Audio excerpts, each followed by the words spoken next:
Friend, তো আজকে দিদি ভাই সর্ষে ইলিশ রান্না করবে। তো সর্ষে ইলিশ কিভাবে রান্না করবে সেটাই তোমাদেরকে দেখাচ্ছি।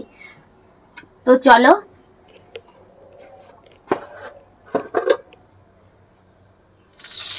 কড়াইতে আগে আমি তেল দিয়ে নিলাম। এই যে মাছটা কিন্তু আমি শুধু লবণ হলুদ দিয়ে মাখিয়ে রেখেছি। মাছটা কিন্তু আমি কাঁচায় রান্না করব, ভাজিনি। ইলিশ ভাপার জন্য কাঁচা মাছই আমি রান্না করব। তো আমার কড়াইয়ের তেলটা গরম হয়ে গেছে। একটা শুকনো লঙ্কা দিলাম চিড়ে,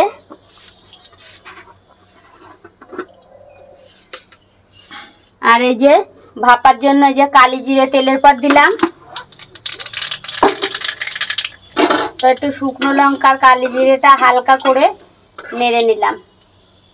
তো চলো, আমার ভাজা হয়ে গেছে। এইবার মশলাটা, আর এই যে ভাপাতে আমি কিন্তু কপিস আলু দেবো। আলুটা আগে লাল করে ভেজে রেখেছি। তো এই দেখো, এখানে শুকনো লঙ্কা মানে বাটা, আর হচ্ছে জিরে বাটা, আর সর্ষে। তো শুকনো লঙ্কা, জিরে আর সর্ষে একসঙ্গে ভালো করে বেটে নিয়েছি। এবার কড়ার মধ্যে আমি ঢেলে দিলাম। হালকা এখান থেকে একটু জল দিয়ে দেবো। মশলা যেহেতু বাটির গায়ে লেগে আছে, ওর জন্য একটু জল দিয়ে দিলাম। দাঁড়াও, হাতটা ধুয়ে নিই। হালকা করে একটু নেড়ে নিলাম। তো আমার মশলাটা ভাজা হোক। আমি একটু হলুদ দিয়ে দেব মশলার মধ্যে।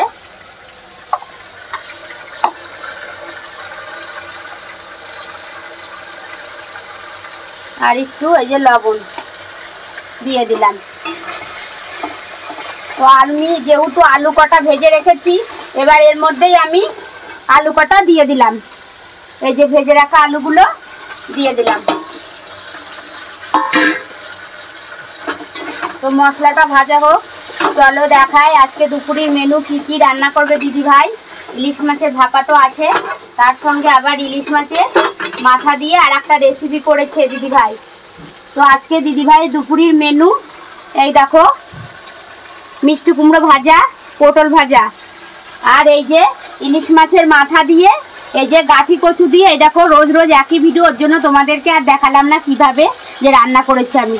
এই যে মাথা দিয়ে গাঠি কচু, আর এই যে আলু দিয়ে ঝোল করেছি। দেখেছো? দেখিয়েছি ভালো করে? ঠিক আছে। তো এই যে ইলিশ মাছ, এই দেখো ইলিশ মাছ কাঁচা আমি লবণ আর হলুদ দিয়ে মাখিয়ে রেখে দিয়েছি। তো দেখি এদিকে দেখবো, হ্যাঁ মশলাটা প্রায় ভাজা হয়ে গেছে। ভালো করে একটু কষিয়ে নিই। তো আমি ইলিশ মাছের ভাপাতে আমি কিন্তু সর্ষে বাটা দিয়েছি, শুকনো লঙ্কা বাটা, আর হচ্ছে জিরে। তো একসঙ্গে ভালো করে এই যে মশলাটা আমি ভালো করে কষিয়ে নিলাম। তো আমার মশলা কষানো হয়ে গেছে। তো এবার এই যে পাশের উনুনে জল গরম ছিল, এই যে এবার জলটা আমি ঢেলে দিলাম।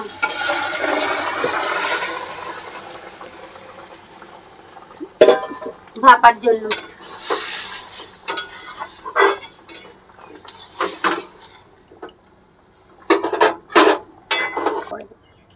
তো এই যে এবার আমার ঝোলটা ফুটে উঠেছে। এবার আমি মাছটা যেহেতু কাঁচা রান্না করব, ফুটবে, ওর জন্য একটু আগেই দিয়ে দিলাম।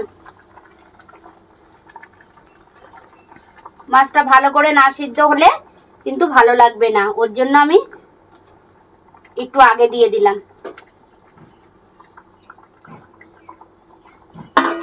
একটু হালকা করে ঢেকে দেবো। তো দাঁড়াও, একটুখানি নেড়ে নিই, তারপরে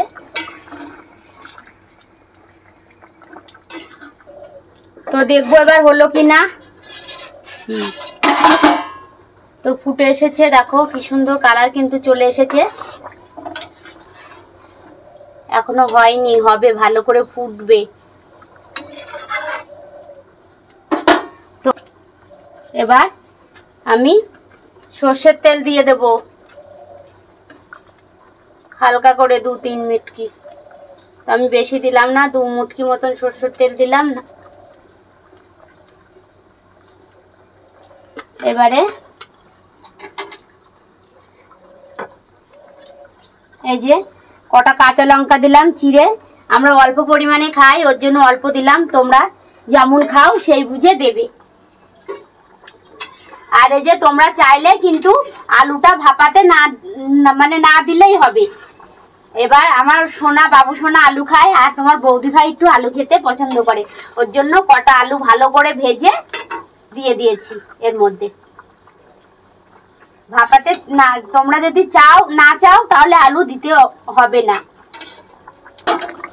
তো ফ্রেন্ড এই দেখো হয়ে গেছে কিন্তু আমার, এই দেখো কি সুন্দর মাছগুলো সব সিদ্ধ হয়ে গেছে, এই দেখো দেখো। তো এবার নামিয়ে ফেলবো। আমি নামানোর আগে কিন্তু কাঁচা লঙ্কা চিড়ে দিয়েছি আর 2-3 মুটকি সর্ষের তেল দিয়েছি। তোমরা চাইলেও এইভাবে দিদিভাই যেভাবে রান্না করেছে এইভাবে খেয়ে দেখতে পারো। তো আমার হয়ে গেছে, গ্যাসটা বন্ধ করে দিলাম। তো এই দেখো ঝোল, দাঁড়াও ঝোলটা ভালো করে নামিয়ে নিই। বাবা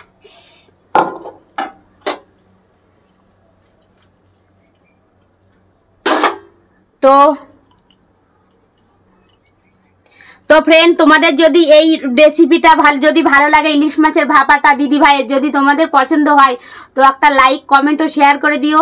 টাটা।